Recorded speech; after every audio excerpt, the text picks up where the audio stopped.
બધાને મારા નમસ્કાર. બધા બોલો જય મામિયા.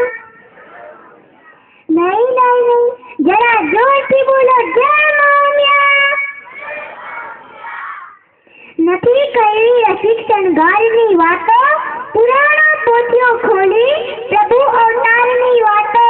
પણ સજ્જનો, જમાનો આજ માગે છે સબળ સંસ્કારીની વાતો. હા બહેનો, માતાઓ, આજ મારે વાત કરવી છે દીકરીઓના અવતારની, દીકરીઓના અસ્તિત્વની. દીકરી એટલે ઈશ્વરે આપણને કરેલું કન્યાદાન. દીકરી એટલે ઈશ્વરના આશીર્વાદ નહીં, પણ દીકરી એટલે આશીર્વાદમાં મળેલા ઈશ્વર. દીકરીને કેટલી ઉપમાઓ અપાય છે. દીકરી વાલ ભરેલી વેલી, દીકરી હેઠ ઠરકની વેલી, દીકરી ખડખડ વળતું ઝરણું, દીકરી છંદને રમતું હરણું, દીકરી આસ અમીરસ જાળી, દીકરી ફૂલ ફુરમતી ક્યારી, દીકરી ઘર ઉપરનો દીવો, દીકરી જડહડે રામાય દીવો, દીકરી માન સરોવર મોતી, દીકરી સરસ પૂનમની જ્યોતિ, દીકરી કાળજ કેરો કટકો, દીકરી લાડ લડાવણ લટકો, દીકરી આંગણ તુલસી ક્યારો, દીકરી જન્મ જન્મ સથવારો, દીકરી દેવ તણી તું લાડી, દીકરી જગ આખાની પ્યારી, દીકરી શાસ્ત્રોનું ગાણું, દીકરી નજર તણું નજરાણું, દીકરી વેદ વદનતી વાણી, દીકરી સ્નેહ તણી સરવાણી, દીકરી વાંદી મારી કોયલ, દીકરી પરોઢ પંખી કલકલ, દીકરી મૈયા કેડી માયા, દીકરી સાસરિયાની છાયા. અને એવી દીકરી કદાચ તમારા ઘેર જન્મે તો કદી પણ કાયકા નહીં કે આ પથરો આવ્યો, પાણો આવ્યો, પાછી છાપણ આવી. કારણ કે તો સાક્ષાત જગદંબા અવતરી છે. એને ખૂબ લાડ લડાવીને તમે સારા સંસ્કાર આપજો, એ તમારા સંસ્કારોની સુવાસ ચારે કોર ફેલાવશે. દીકરી વિનાના બાપની જિંદગી કેવી હોય છે એ તમે જાણે દીકરી ન હોય એમને પૂછજો. એક વૃદ્ધાશ્રમમાંથી એક કલાકાર દરવાજાની બહાર નીકળવા જવા અને સામે એક દીકરી આવીને ઊભી રહી અને કહે, સાહેબ તમે મારે એક કામ કરશો? શું? હું તમારી ગાડી સાફ કરી દઈશ, હું તમારા કપડાં ધોઈ દઈશ, હું તમારા ઘરના વાસણ ધોઈ આપીશ, તમે કચરો કામ કરી દઈશ, તો મને 50 રૂપિયા આપો. સાહેબ મારી ભીખ નથી જોઈતી, હું ખાનદાન પરિવારની દીકરી છું. કલાકારે પૂછ્યું, શું કામ છે બેટા? દીકરીએ કહ્યું, આ વૃદ્ધાશ્રમમાં મારા વૃદ્ધ બાપુ રહે છે, એમને દર મહિને 200 રૂપિયા ફી ભરવાની હોય છે. દર મહિને મજૂરી કરીને હું 200 રૂપિયા ફી બચાવું છું અને એ ફી હું ચૂકવું છું. પણ આ મહિને તો 175 રૂપિયા જ બચાવી શકી છું. કોઈ મારા બાપુને કહી જાય કે ધન માતાનું ખાઈને રોટલા તોડી છે તો એ મારાથી સહન ન થાય. સાહેબ એટલા માટે તમે મને 25 રૂપિયા આપો. એક ફોન તમારી દીકરીને કરજો ને એક ફોન તમારા દીકરાને કરજો. દીકરી દૂર રહેતી હશે ને દીકરો નજીકમાં રહેતો હશે તો એ દીકરાની પહેલા દીકરી પહોંચે. માટે જ કહું છું મિત્રો, એક દીકરી તો ભગવાન પાસે જરૂર માગજો. છતાં દીકરી કેટલી નિરાધાર હોય છે. બિચારી દીકરીને પોતાના ભાઈ માટે ગમે તેટલો પ્રેમ હોય, પોતાના માતર માટે ગમે તેટલો પ્રેમ હોય, પણ સાસરે ગયા પછી તો પોતાના બાપનું નામ પણ નથી લઈ શકતી. એને એના બાપને મળવા જવું હોય તો એ જૂઠી એના પતિને કહે છે કે મારા બાપુને મળવા જવું છે અને મારી માં બીમાર છે, તમે મને જવા દેશો? કેટલી પરાધીન છે આ દીકરીઓ પોતાના બાપને મળવા માટે કરગરવું પડે. વાહ રે સમાજ તારા નિયમો. મારે તમને એટલું કહેવું છે મિત્રો કે તમે તમારી દીકરીઓને પિયરિયામાં ખૂબ લાડ લડાવજો, ખૂબ પ્રેમ કરજો, જવાબદારીની સાથે સાથે દીકરીને ભણાવજો. પિયરિયામાં દીકરીને કઈ ઓછું ન આવે તેનું ધ્યાન રાખજો, કારણ કે સાસરે ગયા પછી તો જવાબદારીનો ટોપલો એના માથે છે જ.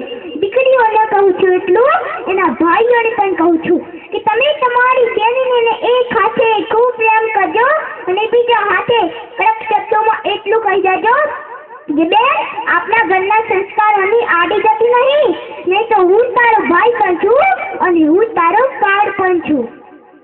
મારે દીકરીઓને પણ કહ્યું છે કે તમે કદી ઉતાવળું પગલું ભરતા નહીં, જેમાં મા બાપના આશીર્વાદ નથી હોતા, એ લગ્ન કદી સફળ થતા નથી.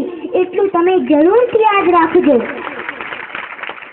My modern and educated sisters, તમે કોલેજમાં જાઓ છો, તમને હંમેશા એક જ ફરિયાદ હશે ને, મારા પપ્પા બહુ જૂનું વાણી છે, આજના જમાનાની શું સમજે? મારી ખેતરના દરેક વખતે ટાંગ લડાવે છે. પણ મારી બહેનો, તમને એ ક્યાં ખબર છે કે જો એ જૂનવાણી હોત તો તમે કોલેજમાં નહીં પણ ઘેર છાણના ટોપલા અને ચાના ભારા ઉપાડતા હોત. આજે સમાજમાં એવા ઘણા કિસ્સા બન્યા છે. દીકરીઓના ભાગી જવાના કિસ્સા રોજ બનવા લાગ્યા છે. 2-4 દિવસ સમાજ વાતો કરે ને પછી કઈ જ બન્યું નથી તેમ વાતા પૂરી. આ બધું તો બન્યું, પણ સૌથી ભયંકર અને ભગવાનને પણ રડાવે એવી ઘટના બની છે. કઈ ઘર છોડીને ભાગી દીકરી પોતાના બાપ પર પોલીસ કેસ કરે છે. કેસમાં શું લખાવે? મારો બાપ મને મારી નાખવા માંગે છે. મારા બાપથી મને જાનનું જોખમ છે. તો હે પોલીસ સાહેબો, વકીલો, તમે મને બચાવો. જેમની ઓળખાણ આજે થઈ છે એમની પાસે મદદની માંગણી. અને જેણે પોતાના હાથે કોરિયા ખવડાવ્યા એની સામે કેસ છે. અરે, જેણે તમને જીવ આપ્યો એની સામે જીવનું જોખમ. બાપના પ્રેમને તમે તરાજુમાં તોલ્યો. 2 મીઠા શબ્દો બોલ્યા, પિઝા, સેન્ડવિચ ને આઈસ્ક્રીમ ખવડાવ્યા એટલે તમે લૈલા મજનુ થઈ ગયા. એટલે એ માણસ તમારા બાપ કરતા વધુ માણસ થઈ ગયો. અરે, તમને એ ક્યાં ખબર છે કે એરેન્જ મેરેજ કરવાની એનામાં તાકાત નહોતી. કોઈ છોકરી દેતું નહોતું એટલે એણે તમને ફસાવ્યા. અને પરિણામ? બાપ પર કેસ, મા પર આક્ષેપ. દીકરીને જગદંબા કહી, લક્ષ્મી કહી, પણ આજ કોણ જાણે એ દીકરીનો બાપ રડી રહ્યો છે. અરે દીકરીઓ, તમને લોડ કોળથી ઉછેરનાર બાપની જરા પણ ફિકર નથી? આટલી કઠોર કેમ બની છો? પારકાના પ્રેમ માટે તમે તમારા પપ્પાને ભૂલી ગયા. તમે તમારા પપ્પાના એ ખોળાને, એ ખભાને ભૂલી ગયા જ્યાં તમે ખિસકોલીની જેમ કૂદાકૂદ કરતા હતા. અરે, જ્યાં મારો બાપ સુખી છે ને એવા લગભગ સુખ ગુણમાન છે. નથી જોઈતા મારે એવા સુખ. તમારો બાપ તમને ખાડામાં નહીં નાખે. મારી બહેનો, થોડો તો વિશ્વાસ રાખો. અને જો આવું જ ચાલશે ને તો કોઈ મા બાપ દીકરીને જન્મ નહીં આપે. દીકરી છે સાપનો ભારો. આ કહેવત સાચી પડશે. શું તમે ભૂતકાળને પાછો લાવવા માંગો છો કે જ્યારે દીકરીને ભણવાની વાત તો એક બાજુ રહી પણ ઘરની બહાર ન નીકળવા દેવાય?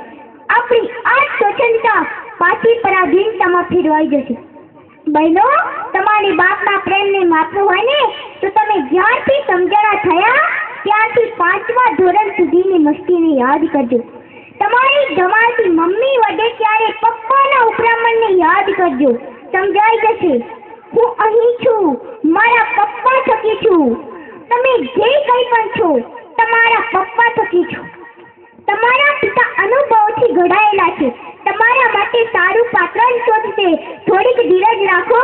સમાજના નિયમો બંધનો નથી, જોડાણ છે. એનું પાલન કરવાથી તો ટેન્શન મુક્ત થવાય. માટે જો ખરેખર સુખી થવું હોય તો એરેન્જ મેરેજ કરો.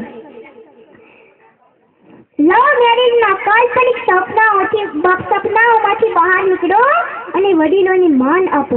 અને છેલ્લે મારા પપ્પાને, હું કાળજા કેરો કટકો તમારો, રહેશે હૃદયમાં વાસ તમારો. તમે મને જ્યાં વડાવશો હું હસતા ચાલી જઈશ. હું હસતા ચાલી જઈશ. Thank you. પ્રિયાબેનનો આપણે ખૂબ ખૂબ આભાર માનીએ. ફરીથી તાળીઓના ગડગડાટ સાથે એને વધાવી લઈએ કે એને દીકરી વાલનો દરિયો ખૂબ સરસ મજાનો આપણને પ્રવચનનો લાભ આપ્યો.